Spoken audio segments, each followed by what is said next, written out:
দুনিয়ার মানুষ বেঈমান, দুনিয়ার মানুষ স্বার্থপর। এই দুনিয়াতে কাউকে নিজের মনের কষ্টের কথা বলা যাবে না।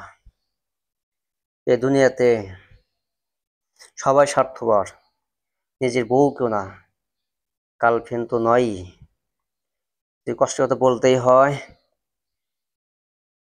রাতে তাহাজ্জুদে জানাজ বিছাও, তাহাজ্জুদ নামাজ পড়ো, যদি বলতেই হয় আল্লাহর কাছে বলো, আল্লাহ সমস্ত কষ্ট দূর করে দেবেন। দুনিয়ার মানুষ কষ্ট দূর করবেন না, বরঞ্চ আপনার কষ্টের কথা শুনে আর আঘাত করবে, আঘাত করার সুযোগ নেবে। বিশেষ করে আমরা যারা প্রবাসী, আমাদের বলার কোনো জায়গা নাই। আমরা দু হাতে এত কষ্ট করে অর্থ উপার্জন করি দেশের মানুষকে খুশি রাখার জন্য, ভালো রাখার জন্য। তারা শুধু আনন্দ থাকে, আমরা যত ঝামেলার ভেতর থাকি, আমরা যত কষ্টের ভেতর থাকি। সারাদিন কষ্ট করে যখন সন্ধ্যায় ফোন দেওয়া হয় বাড়িতে, তাও ভালোবাসার কোনো কথা শোনা যায় না। দুনিয়ার দাবি দোবা, দুনিয়ার চাওয়া নিয়ে ব্যস্ত থাকে সবাই।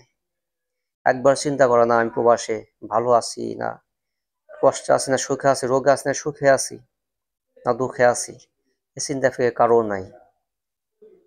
আমরা প্রবাসী বলতে কি আমাদের ভালোবাসা নাই? আমাদের কি ভালো লাগার কোনো বিষয় থাকতে পারে না? আমরা প্রবাসী বলতে কি আমাদের কোনো ইচ্ছা থাকতে পারে না? আমরা প্রবাসী বলতে কি আমাদের কোনো চাওয়া থাকতে পারে না? আমরা কার কাছে চাবো? তাই আসুন সমস্ত প্রবাসী ভাই থেকে বলবো, দুনিয়া কারোর কাছে চাবো না। দুনিয়া সবাই বেঈমান, সবাই স্বার্থপর। যতদিন টাকা দিতে পারবেন আপনি ভালো, টাকা দিতে পারবেন না আপনি খারাপ হয়ে যাবেন।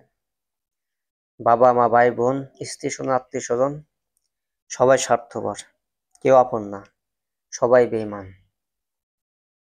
তাই আসুন, যদি কিছু চাইতেই হয় আমাদের সৃষ্টিকর্তার কাছে চাই, যে আমাদেরকে সৃষ্টি করেছেন, আমাদের রিজিক দান, যিনি আমাদেরকে সুস্থ রাখেছেন, হায়াতের মালিক, রিজিকের মালিক, সুস্থ রাখার মালিক, তার কাছে চাইবো ইনশাল্লাহ। দুনিয়া কারো কাছে আর ভালোবাসা চাইবো না। দুনিয়ার মানুষের কাছে ভালোবাসা চাইবেন, প্রতারিত হবেন। তারা শুধু আপনার অর্থকে ভালোবাসবে, আপনাকে ভালোবাসবে না, মনে রাখবেন। কখনোই আপনাকে ভালোবাসে না, ভালোবাসবেও না। অতএব দুনিয়ার মানুষকে ভুলে যান, দুনিয়ার মানুষ থেকে বিরত থাকুন। যা কিছু চাবার আজ থেকে আল্লাহর কাছে চান, আল্লাহ দু হাত ভরে দিবেন ইনশাল্লাহ। আজ বুঝতে পারছি প্রবাসীদের কোনো চাওয়া নেই, কোনো পাওয়া নেই।